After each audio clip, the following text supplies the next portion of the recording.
Okay, everybody, welcome to FPL Live. It's game week 17. Welcome to the show.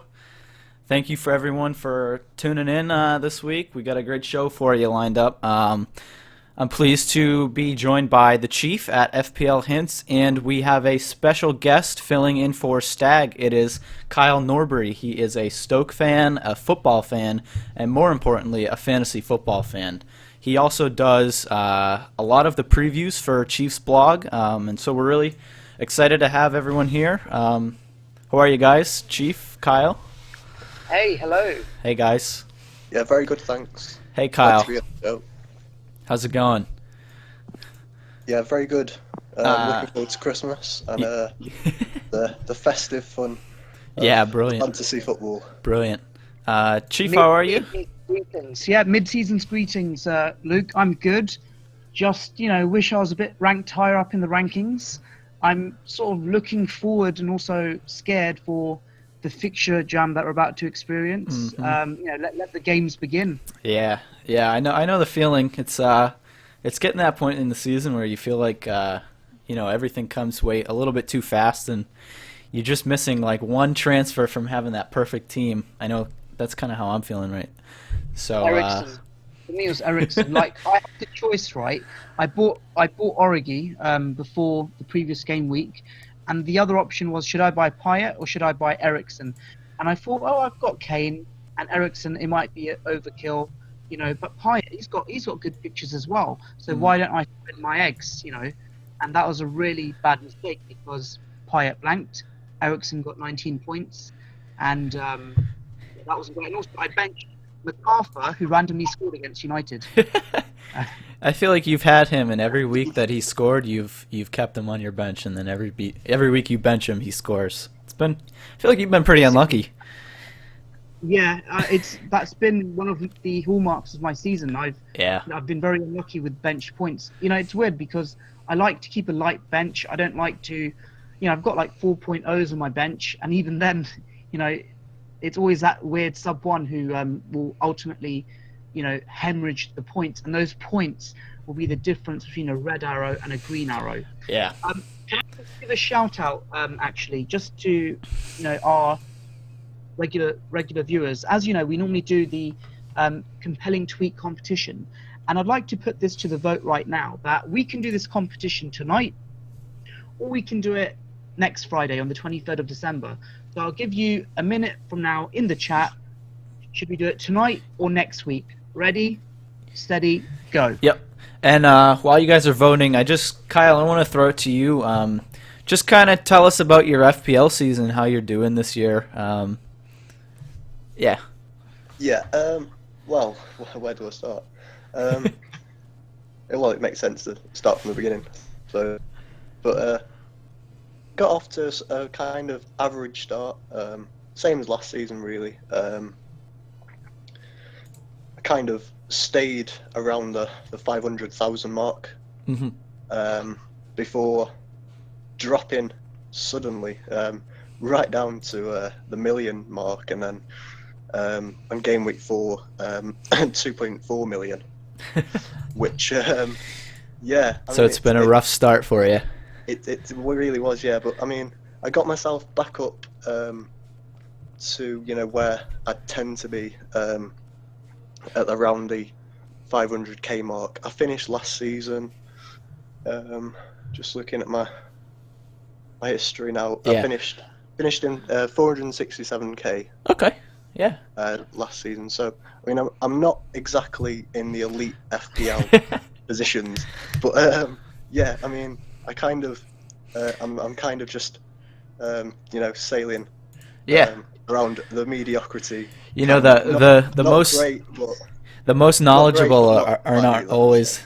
I was just gonna say the most knowledgeable don't always have the highest rank. I know Chief has kind of struggled a little bit this year, but I think he's on the up and up, and I think you'll be too.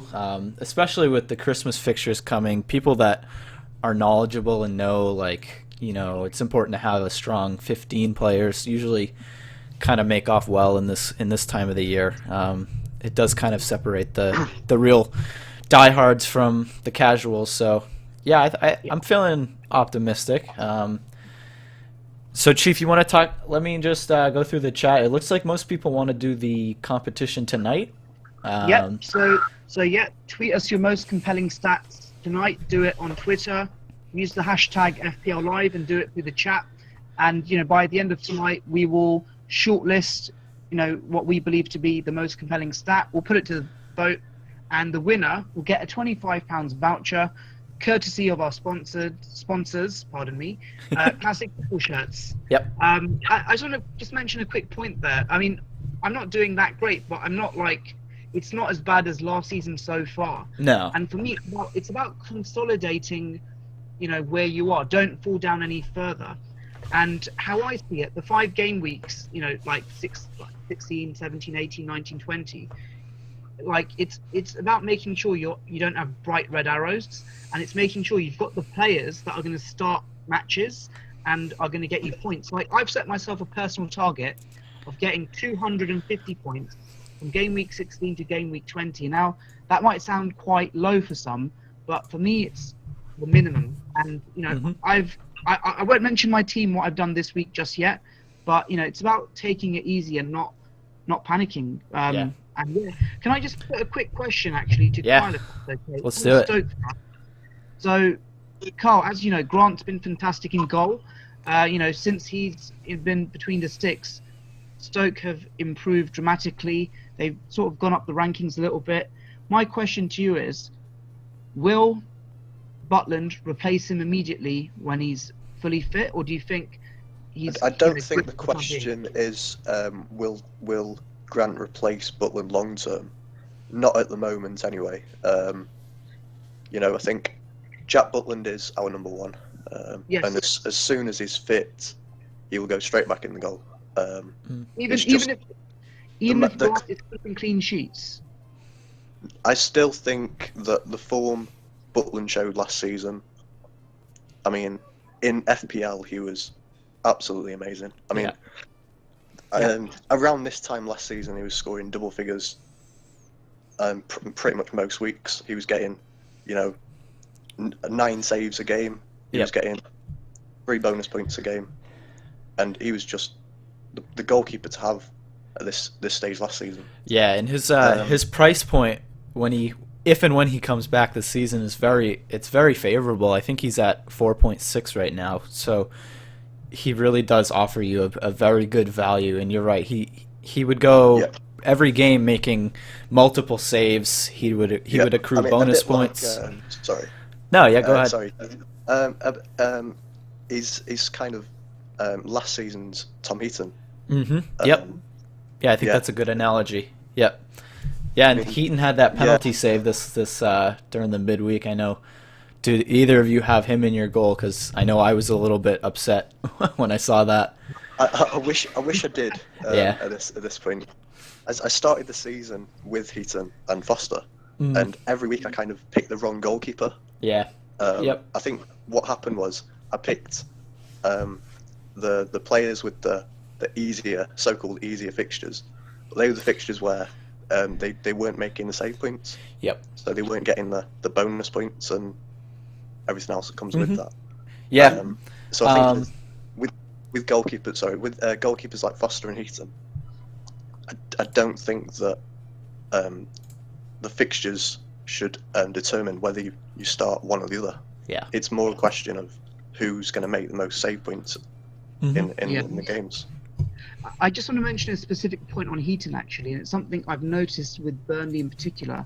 They seem to be amazing at home and quite horrendous away. And if you've got like another goalkeeper, let's say a Pickford or someone who isn't that expensive, you could happily rotate Heaton playing at home with someone else. I don't like rotating goalkeepers, but when there's a team that has this disparity of being so good at home and being bad away, you can do that. And I think it's a bit of a risk at the same time, but you can do it for Burnley's instance. And also, just talking about penalties, it was Pickford against Sigurdsson, and I've got Pickford as my goalkeeper, and I was like, please save it, and he didn't save it. But I never get the luck of the draw when my goalkeeper is facing a penalty. But anyway, I think Hugo Lloris has saved 2 penalties, or maybe just one in the Champions League this season. I know it's at least been one occasion where I've been cursing his name because I've had him for a while in my team, and he hasn't been terrible though. He's been slowly ticking on. He got me a clean sheet last week, and I think he nicked the bonus point as well. So yeah, he's been okay. Do you want to pitch another Stoke question? I know I have one about Eric Peters. He's got a 75% flag on him. So Kyle, have you heard anything about the fitness about Eric Peters? What I know about Eric Peters is that he's a tough nut. So I'm pretty confident that he'll shake off the knock that he got. Yeah. And I mean he played out the game against Southampton in the week, so.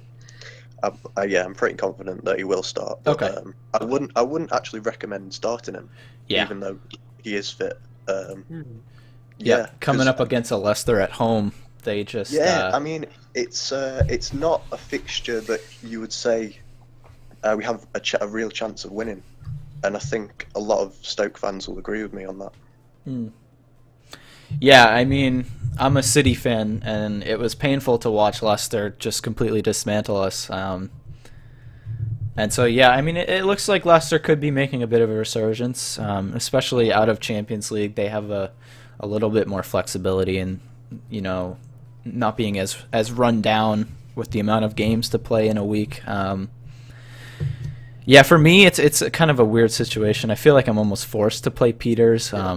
I'm glad you've touched on that Leicester point actually, because it was one that I made after game week 15. When I wrote my review after that, and I said get Leicester players in your team. Jamie Vardy's back. The party's getting ready to start again. But game week 16 and they lose to Bournemouth. Yeah. So. They can't always be the majestic Leicester of last year, but yeah, I mean, it certainly looks like they could have a resurgence. Chief, what are you looking at? Do you think it's too early to go for the Mahrez and Vardy boy, or you think we should get him in?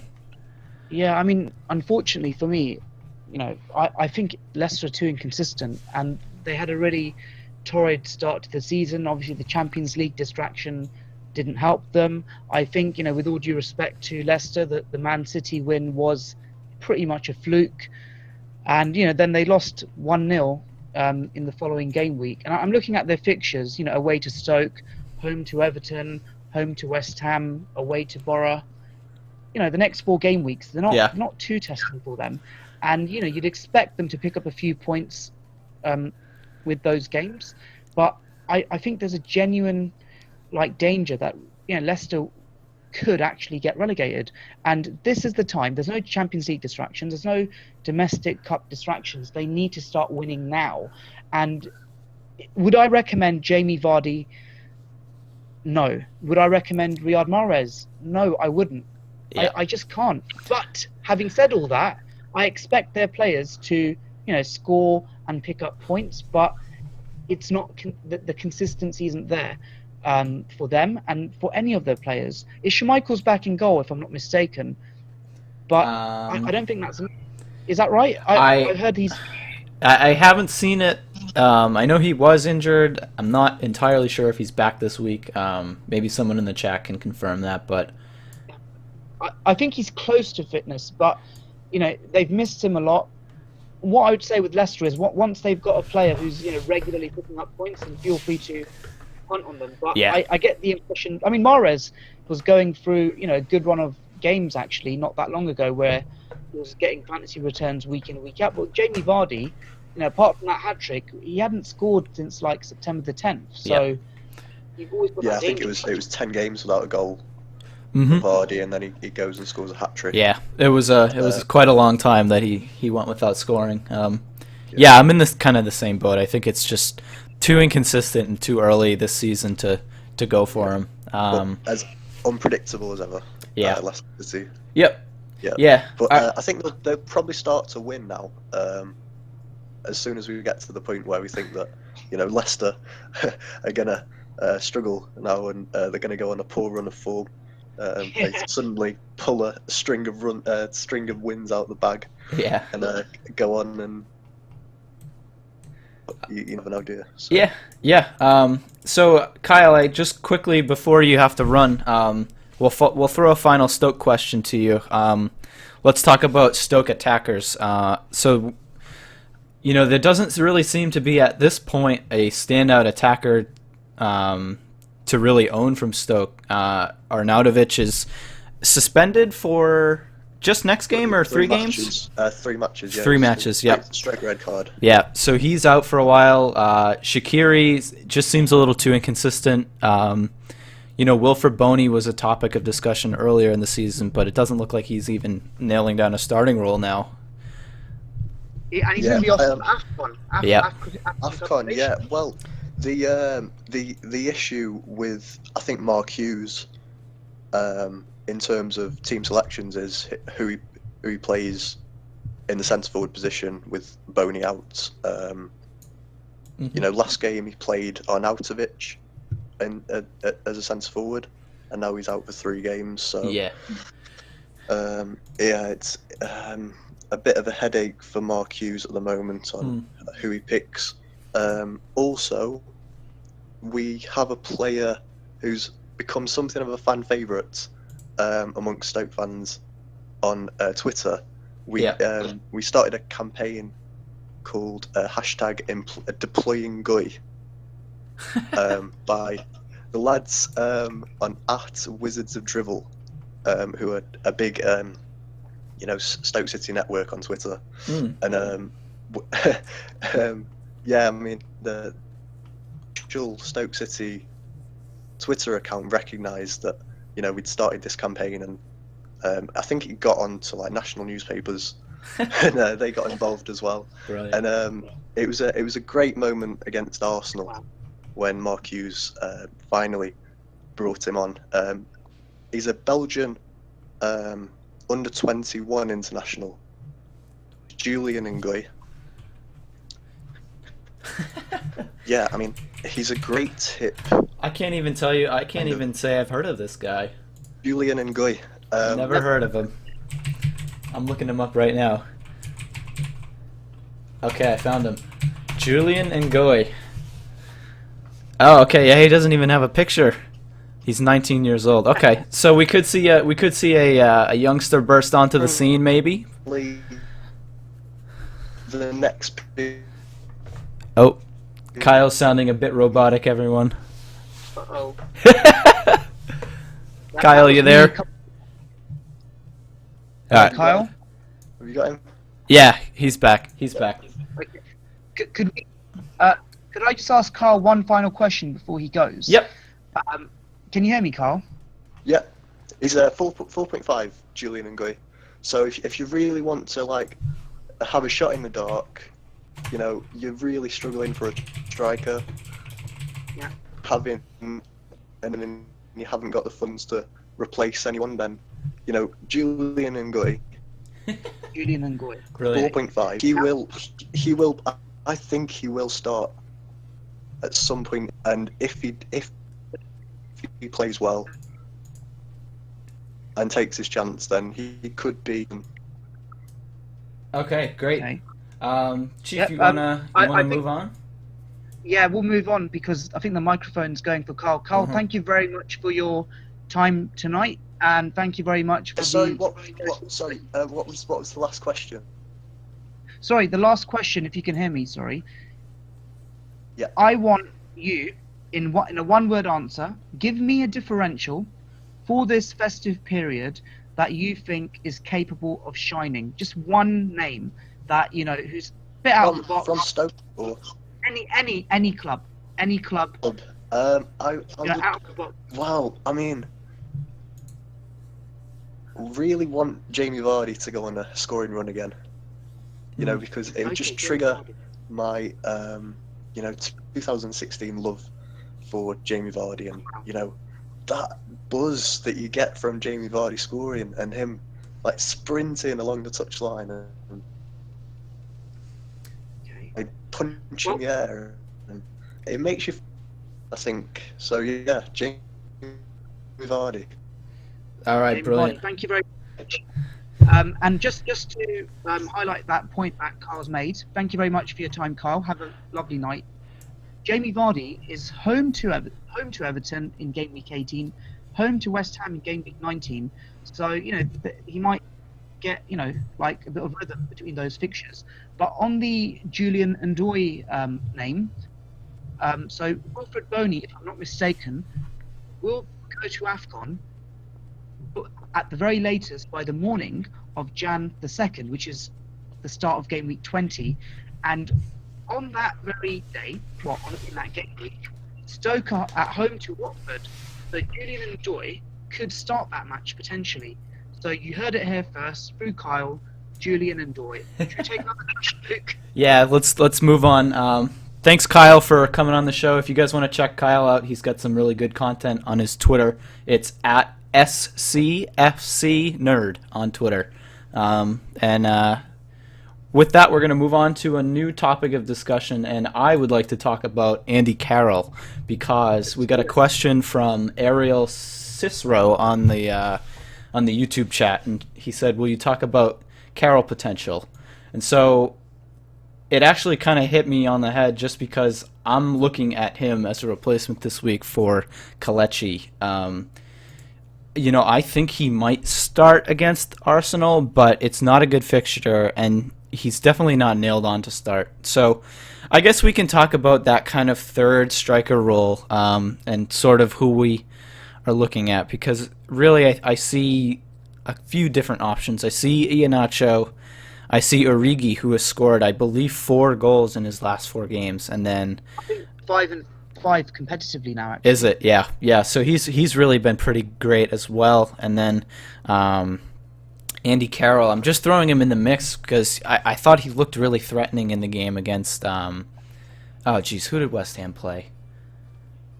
West Ham played. They played Burnley, if I'm not mistaken. Burnley. Yep. Yeah, I thought he looked. I thought he looked pretty threatening and very involved in their attack. So yeah, I'm in the kind of predicament where I need to get rid of an Iheanacho this week. I just feel like he's too much of a risk. So yeah, how do you feel about Andy Carroll? I'm not feeling it at all, to be perfectly honest with you. With Andy Carroll, that was his first start, if I'm not mistaken, since game. Well, let me just check the stats. Yeah, that was his first start since game week 1. So he's not, like prior to that, he obviously had the cameo appearance against Liverpool. He scored the goal against Arsenal. And he will get more starts. There's no question about that. But I'm just not feeling it. I feel that there are other players within that price bracket that merit more of a say. Origi form, definitely there. People say, he might be injured in the Merseyside derby. I think he'll start, and I think he'll make an impact. But. Mm-hmm. Yeah, you've got Llorente as well. Yep. But I just can't feel it. With Andy Carroll, what's going for him? Has he scored lots of goals recently? No. Has he got a good run of upcoming games? Sort of. Home to home. Yeah, I would say his schedule is good. Yeah. It's hard to say though. I mean, yeah, you're right. He definitely doesn't have the form there. But I just feel like when he's fit, he scores. True. And so, yeah, I mean, it's a hard decision for me. I can't really decide right now between Origi or Carroll. So if everyone in the chat kind of want to just like sway me one way and influence my transfer this week. Are you going to make your transfer live, Luke? If we I'm not going to make it live just because I definitely need more time to think about it tonight. Yeah. The last time you made a transfer live, it went badly, didn't it? Yeah, can you remember who that was? I don't know, but I know the day after you were fuming. I think it was a captaincy pick, actually. I think it was. I think Stag swayed me away from a Captain Sanchez or something. I can't remember. But yeah, I mean, I honestly, like on the Carroll front, look, he's due more minutes, he's due more goals. There's no question about it. What I've been really amazed by, and I've checked my timeline for this past week, and reputable FPL accounts are saying, he is a viable pick. That they're saying that 20,000 people have bought Andy Carroll for this game week. So it's not like it's an absolutely crazy pick. And definitely, at the very least, you should consider him as a third pick option. Yeah. How I'm lining up, I've got Costa, I've got Kane, and I've got Origi, and I'm happy with that selection. Yeah, I just that's think brilliant. That's brilliant. Yeah, it's just a bit more out of the box.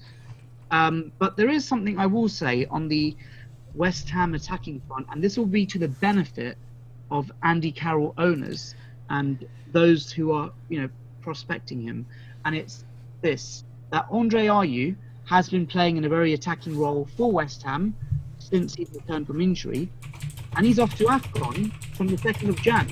So that will give Andy Carroll, enough time for him to not only establish himself now, but continue his place in the team. Just on the point of AFCON, can I just read out a list of FPL players who are due to go? Is that okay? Yeah, let's do it. Yeah. So you've got Sadio Mane of Liverpool. You've got Andre Ayew, I've just mentioned. You've got of Stoke. You've got Wilfred Boney of Stoke. You've got Wilfried Zaha, who has played for England, but I believe he switched allegiance to the Ivory Coast. He did, yep. You've got Bailly, if I said that right, for Man United. Yeah, I think it's Eric Bailly. Bailly. Yeah. Got it. Yep. Yeah. You've got Fahuli of West Ham. Uh-huh. And then now check this out, Luke. You've got Slimani, Mahrez, Amati, and Schlupp, who are all from Leicester. Yeah. They're all good. So that Leicester are going to be in deep trouble there. Yeah, Leicester gets hit especially hard, I think, from AFCON. Yeah, they lose 4 players, and they lose 2 of arguably their most important with Slimani and Mahrez. So, yeah, I mean, I would probably definitely stay away from Jamie Vardy over the coming weeks just because of that. And also, like, for Leicester, if anything, the next 4 game weeks, they need to pick up points. Because if they don't, I can't see them picking up points for the game weeks in Jan. So they'll be in serious trouble. Yeah. And just to finish off the prominent list of names, you've got Boufal of Southampton.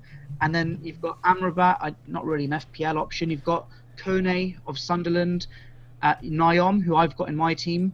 And you've got Kouyaté. He's not really an FPL pick either. Yeah. But, that's quite a chunky.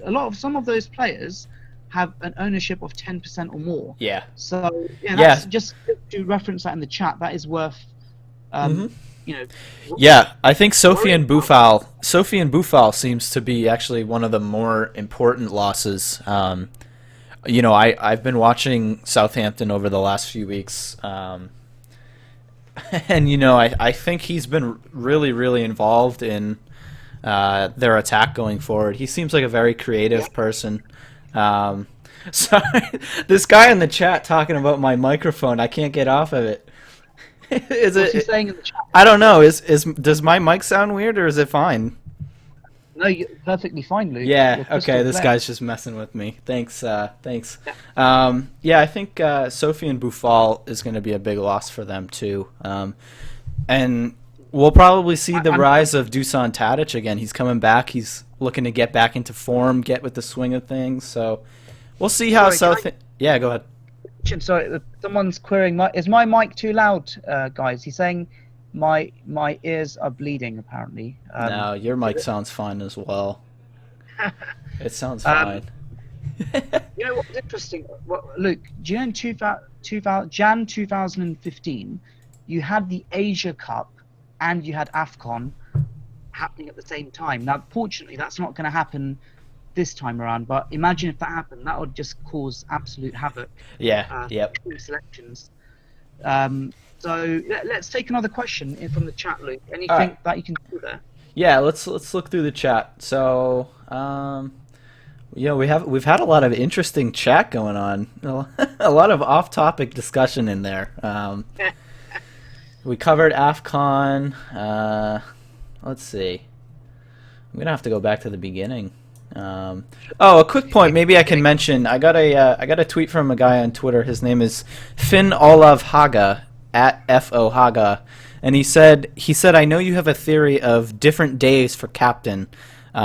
Basically, Yeah. I always like during these winter months to try to put my captain and my vice captain on different days, just because I don't know. You never know when like a freak snowstorm might happen or something. But it's not the most important tip, but it could come into handy.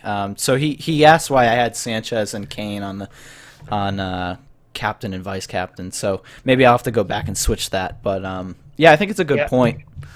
And it's not only is it a good point, I can remember in my own FPL memory in the year 2010 when there was a freak snowstorm, and in fact more than half the fixtures for that particular Saturday got cancelled, well, postponed, and so many people who had the captain and vice captain for the same team, they lost out, obviously. Yeah. So I would say it's a minor consideration, and from the news reports that I've seen, there isn't going to be any freak weather that's going to hit the UK, but it's a very minor thing that is worth considering. Yeah. And for me too, for someone like me who's an American, and I don't get exposure to the weather over there like you guys do. It's almost more important for me, just because I don't get that understanding of what's coming. And I mean, usually your captain is always going to be a guy that's nailed on anyway, so you shouldn't really need to worry about it that much. But I don't know. I feel like it's just a little tip that could end up saving you. And I think it's worth it probably for the days, because you're very rarely ever going to need to use your vice captain. Yeah, I mean, it's just a marginal gain at the end of the day, but it's worth considering nonetheless. Yep. Something quite interesting in the chat, actually. It's about Zlatan. I am Zlatan. Zlatan. He started off really well, then he went through this lull, and he's scoring goals again. Is he a viable pick in your estimation? Yeah, I think he's really good. He's got me interested, especially as a replacement possibly for Harry Kane if he doesn't show some form over the next few weeks. I brought in Kane because he had an incredible run. I think who did he play? He played, let's see. I know he comes up against Burnley this week. He played Hull last week, and then next week he has Southampton and Watford. So it's a very good run for Spurs. And I was hoping that maybe Spurs would catch a penalty here and there. It hasn't really come off, and he hasn't looked the best. So he's definitely concerning. And yeah, you're right. I think Zlatan has looked really good. The guys at FPL, I know I listen to their podcast every week. I think it's really, really good. And they always mention that, Zlatan's stats, although he stopped scoring for a period of time, he never really had a dip in his stats. He was always getting a lot of shots on net and, getting a lot of chances in the box. So, yeah, I mean, I think Zlatan, honestly, it could be a good time to bring him in if Harry doesn't do something over the next few weeks. And United have a really, really good run of fixtures as well. Absolutely. And it's for that very reason that I was tempted to get some United cover this week.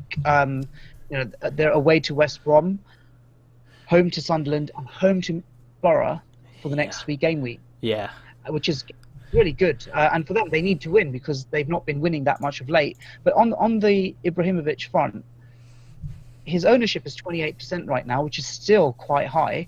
Yeah. The thing I find quite remarkable is, despite those 4 or 5 game weeks where he just couldn't hit a barn door, he's got 83 points. The second highest United point scorer is Pogba with 56 points. And to be fair, I think that's been inflated with his recent form. And you've got De Gea, who's third with 54 points. So it goes to show that, despite Ibra not being consistent as a whole, he's still, he's a power hitter for them. Yeah. And he is viable. There's no doubt about it. I kind of wish I had him in my team, but then you've got Aguero, who's going to return. Yeah, that's a good point. I was going to mention that Aguero is also coming back pretty soon. So I don't think you can really have both of them. You kind of have to pick one. Basically, I actually had both of them at the start of the season, but it led to a 3-5-2 formation and obviously a weak bench and a weak third striker. But here's a question: I've seen this on my timeline. Lallana has, he's had an incredible run of form recently. He averages 6 points per game, which is quite incredible. Yep. This Would you sell Firmino for Lallana? Yes or no? Given the state of my team right now, I would not do it this week, just because I need to get rid of Iheanacho. But I think Firmino to Lallana, although it seems like a sideways move, you can't fault the points return that he's had over the last few weeks. And I forget where I saw it, but it might have been on Match of the Day. They talked about how Lallana, he always seems to be kind of getting into the box with those late runs, and Jurgen Klopp talked about how he's kind of given Lallana a little more freedom, and he really rates him and trusts him to kind of be a creative powerhouse in the midfield. So yeah, I mean, I think Lallana, especially with Coutinho out, is going to be kind of relied upon more by Liverpool to create chances and kind of dictate the play. So yeah, I mean, Lallana could be a good pick. I mean, it does seem kind of sideways to drop Firmino and pick up a player from the same team. Yeah, what do you think? You've mentioned a very interesting word there, sideways. A sideways move in FPL is something that a lot of us are quite reluctant to do, and going from one midfielder to the other, such as Firmino to Lallana, is one of them. But how I see it, Firmino hasn't really performed for the past 4 weeks. Yeah. And Lallana, he's really shown his form. He's 1.5 or 1.6 million less. So you sell him, get the other guy, it unlocks funds, and then you can spread that money elsewhere. Upgrade your third striker, upgrade a defender. So yeah. I think there is definitely some merit in there. In fact, I actually sold Firmino the previous game week because I was just fed up. I gave him too much chances, and he really wasn't doing much. So I took a hit, got Payet in, which was a mistake, and I sold Austin, who was injured, and I bought in Origi. And how I see it, Origi is my attacking Liverpool cover for the time being, and I'm content with that. Yeah. Can I just read a couple of compelling stats we've received tonight? Which Let's do it. So on my timeline, a stat here from Tor, at Tor on Twitter. Crystal Palace have conceded 44 ATT inside the box in the last 4. 44 attempts. 44 attempts inside the box in the last 4 games. Yep. And Costa is 4th for attempts in the box with better goals and shots. And that's goals and shot conversion than the top 3. Yep. Basically, he's trying to say that Crystal Palace are very, very vulnerable at the back, and you've got Costa who likes to attack inside the box, and it's just highlighting him as a viable pick. Yeah. And another stat here I've seen from John Lebo, Payet has created 56 goal-scoring chances in the Premier League so far this season, and that's 12 more than any other player. That's from source from Team Talk. And there was another interesting stat actually. Our guest Craig from Fantasy Fix actually sent me, which this is quite a very Hi Craig. Stat. Yeah, hello, Mr. Stato. I've got to read this out, and it just goes to show how a player can be so hot 1 year and not so the year after. Now, a year ago, Igalo, if you remember him, scored 10 goals, assisted 4 goals in 16 games. That's amazing, right? Yeah. And, a year later, he's played 13 games, scored 1 and assisted 1. And he turned down a move, or Watford turned down a move, if I'm not mistaken, to Shanghai for him, £37.5 million. So, yeah, you kind of feel he's lost out and they've lost out. So yeah, hindsight, but it just goes to show how a player can go from hot to cold so quickly as well. Yeah. Have you got any stats from your side, Luke, that you've seen? Yeah, it's been a little light over here on the stats. I got Lebo's stat. I I think that's it for stats. Let me check the FPL Live hashtag. But Sure. yeah, if you guys could quickly give us a like on the video for if you're still watching, we really appreciate it. It helps us out, and we'll get into the stats competition very shortly. Yeah. I don't have any other stats, so I guess we only have 2 entries this week, right?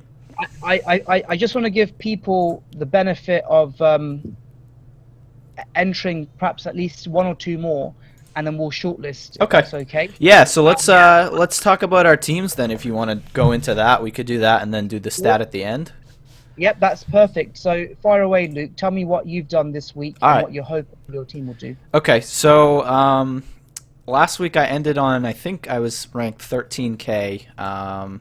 If I go over to my points, I had 60 points last week. A game week rake of around 800,000. So within the top quarter of managers. So I felt pretty good about that. I was able to get a small green arrow up to 10K. So I'm feeling pretty good. I had Alonso come in last week for Ashley Williams, which was kind of interesting because, Ashley Williams hasn't done anything all year.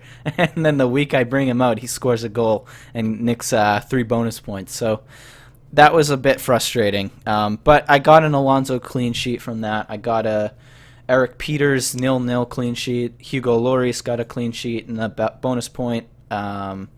My midfield, I had Eriksson and Sanchez come good for me.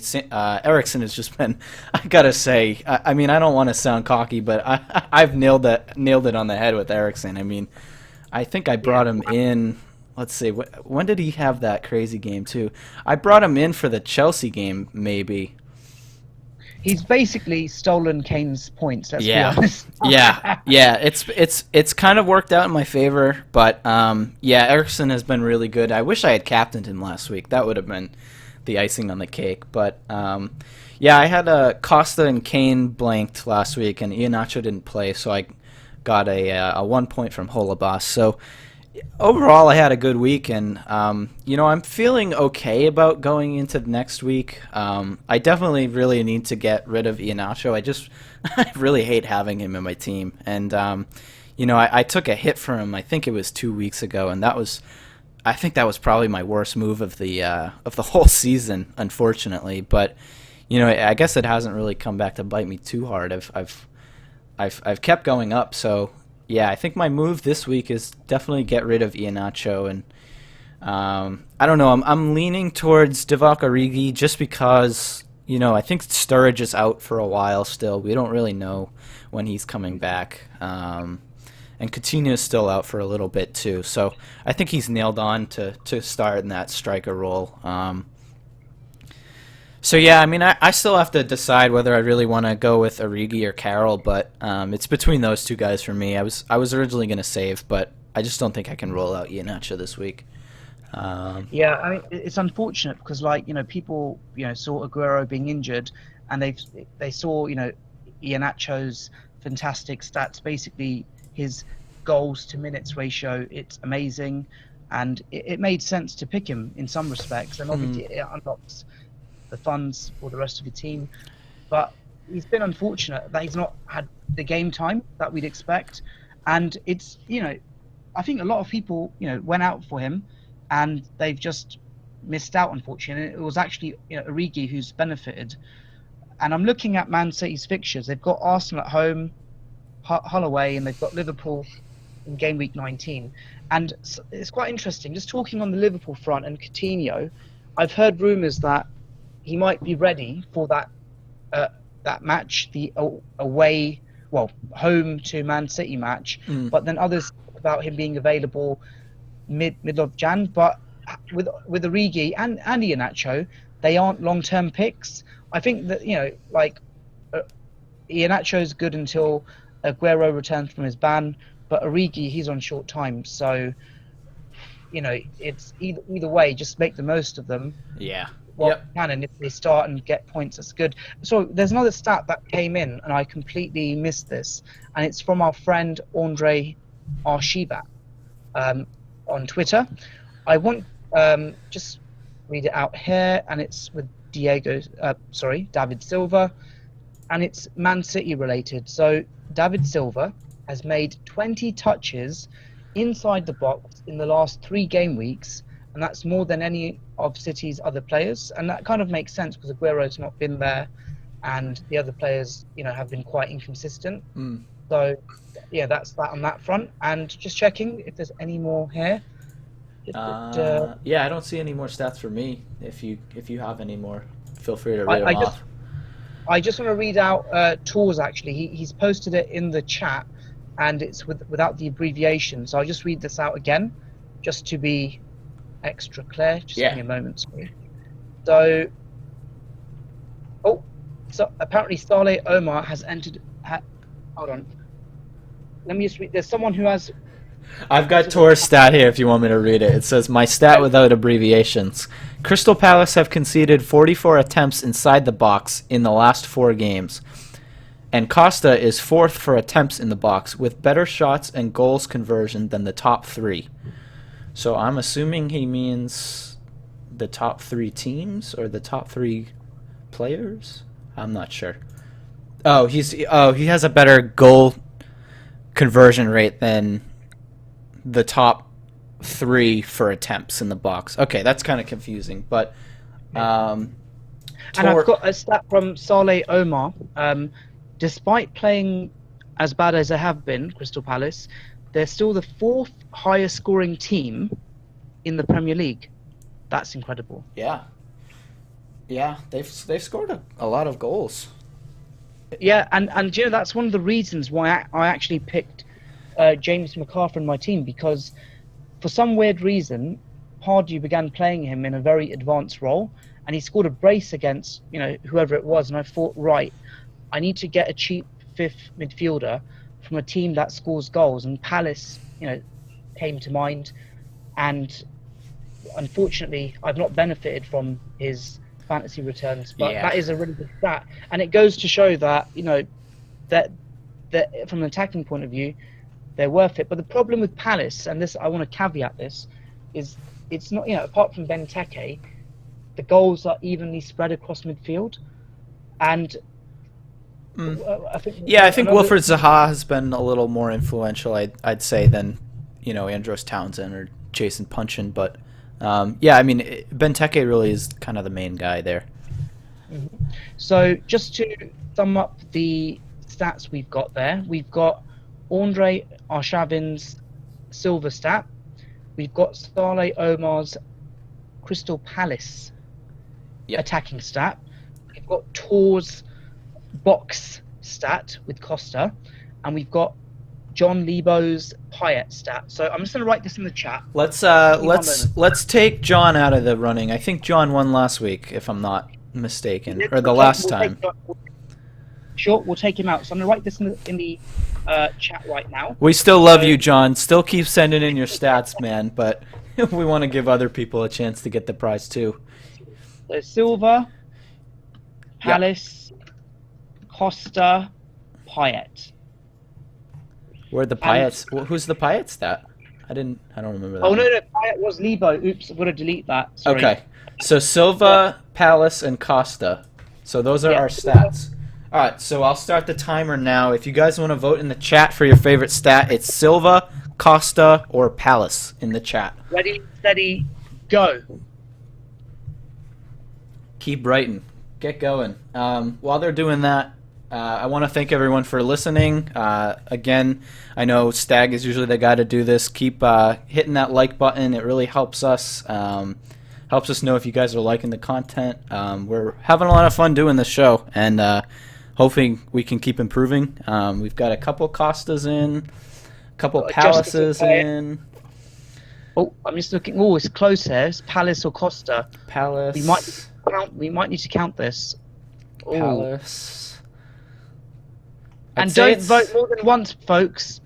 Don't cheat. All right, I think we're going to have to count this, Luke. I think it's very tight. Yeah, I see Salah has upvoted his own stat twice. Okay. Right. Should we... Do you want to count this, if that's okay? Yeah, so I'll count. So Costa has 1, 2, 3, 4, 5. 5 for Costa. 6 for Costa. And then we've got 1, 2, 3, 4, 5, 6, 7. It's definitely Palace. Yeah, it's going to be Palace. And is that time up as well? Yeah, yep, that's time up. So the prize this week's gonna go to Salah Omar. Congrats, Salah. Congratulations. And that stat, just to reiterate it's basically highlighting the fact that, despite Palace not doing that well, they're one of the highest scoring teams in the Premier League this season. Congratulations, Salah Omar. Please get in touch with me through Twitter at FPL Hints, and I will arrange that prize for you. And that's through our sponsors, classicfootballshirts.co.uk. Lots of nice gear. I've bought stuff from them. Luke's bought stuff from them. Yep. And they've got like 100,000 shirts, Luke. Can you believe that? Yeah, their inventory is impressive. Yeah. Apart from that, sorry, can I just mention what I've done with my team for this game week? I completely forgot. Yeah, let's do it. Yeah, you go for it, and then we'll wrap it up. Perfect. So, yeah, I literally rose by 1k in the previous game week, and basically I benched James MacArthur. He scored against United. Let's not talk about that though. Captain fail, Kane. Yeah. Transfer fail, Payet, but Origi with his 11 points sort of bailed me out. And this week, there was so much I was thinking about. Should I buy Eriksen? Should I buy a Man United player? Decided not to make a transfer, and that might change on Saturday morning. But I just thought, what? I'd rather have the free transfer for the Boxing Day matches and perhaps do a mini wild card, the 2 free transfers and -4, for either the Boxing Day game week or the one after that, or the New Year's Day, January the 2nd game week. So I'm willing to be patient, and my captain for this game week is going to be Kane again. Let's see what happens. Yeah, I think that's impressive work from a seasoned FPL manager right there, knowing when to hold his transfer. I think that's a really smart move. I was through the whole week I was set on saving my transfer, but Iheanacho has me worried. So yeah, I think you are in a good spot right there, and if you're able to hold your transfer, I think that'll really set you up well. And another thing to consider is this is the last of 3 games of a really pretty busy FPL week for a lot of different clubs. So, we could see a lot of rotation as well. So you never know if that guy that you transfer in might get rested either. So, I think that's a good move. So who do you guys? Oh, sorry, I just saw we had another banhammer go down in the chat. Yeah, we've had a little bit of a feisty crowd tonight. We have indeed. I think you say feisty crowd. I think nowadays you call them trolls. I think. Yeah. Yep. Keep it clean, lads. Like. Yeah, have some fun, guys. Don't get at each other. But So I missed where your rank is right now, but. Can you say that again? So I'm ranked 335k. Okay. I think this time last year I was ranked like 1 million something. Yeah. So yeah, you're sitting comfortable. You're fine where you are. Especially there's a long way to go. I mean, do you know, for me, I'll be honest with you, I hate this period of FPL because the fixtures come so quickly, players get injured, players get rested. Apart from the one season when I finished 110th in the world, I actually did really well in that season during this period. And I'm pretty sure by game week 20 I was 9k, and then slowly but surely I worked my way up to 73rd, and then I fell to 110th. So, really, it's I've not been lucky since then. So it's about maintaining your rank. That's from my perspective. And then, if you can get a massive green arrow and work your way up, then that's fantastic. Yep. Yeah, that's what I did. That's what I did the week that Sanchez had his 3 goals and 1 assist. Yeah, you only need 1 week for your captain to just go crazy, and then you'll have a big rise. Yeah, and I think you're in a good position, especially with all your chips left to go. The double game weeks will really help you out as well. I mean, you'll be amazed at how high you can really rise when a lot of people have already used their chips. So yeah, I think you're in a good spot. I think I was coming into this show feeling a little nervous for this week, but I think I'm gonna get rid of Iheanacho and it'll all be good. So yeah, I think that'll. You've got a really good Luke.